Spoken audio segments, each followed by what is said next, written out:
mumbling, you meatheads! Rumbling! Rumbling! What do we got next in the world of unrest?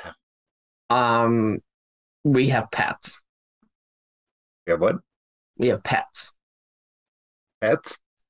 Yeah, so people in Japan are putting fans, wearable fans on their dogs and cats in order to deal with the unbearable heat wave that's going on in Japan right now.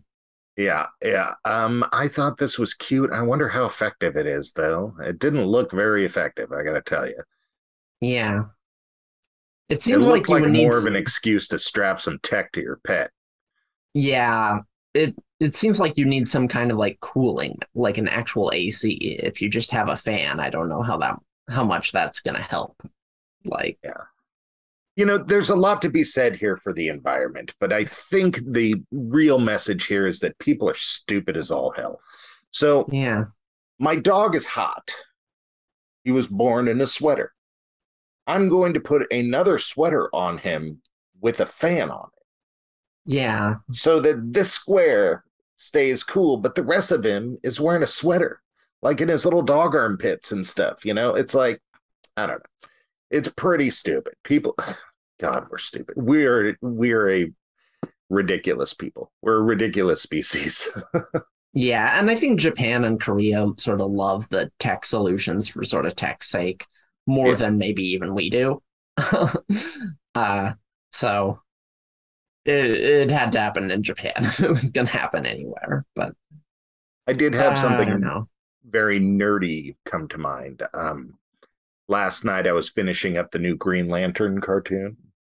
As you do. So Green Lantern and Green Arrow, they're on a ship. You don't need to know the backstory. They're on a ship, and one of the guys says, "Do you think you can fly this thing?"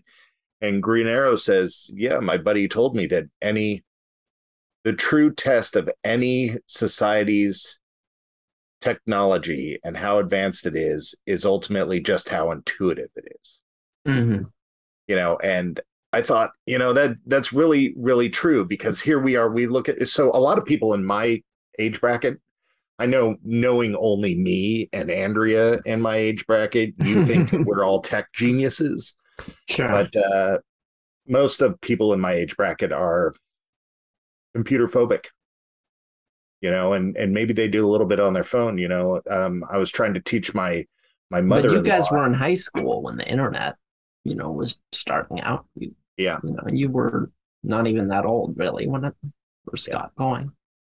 And but I guess the internet back there was pretty lame, you know, in the early 90s. Yeah, it was mostly porn and Napster. But oh, well, I guess nothing's changed. My mom was a writer, and so I grew up with a computer. So I kind of had the luck of feeling comfortable with the computer. But I was trying to teach my mother-in-law how to use her phone. And she said, "Well, how do I find my friends on here?"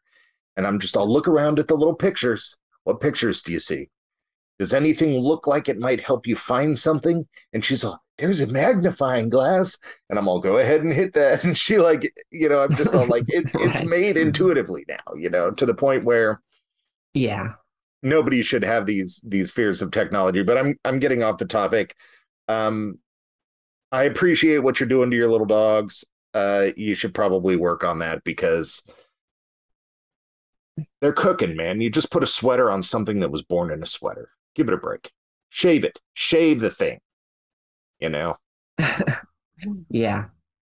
Even though Luce is blind, he's just like the rest of us. Yeah, and because he learned to use his other senses, he helped He-Man. That's right. Just because a person is blind or handicapped, that doesn't mean that they're helpless. Yeah, they have feelings and want to do stuff like we do, too.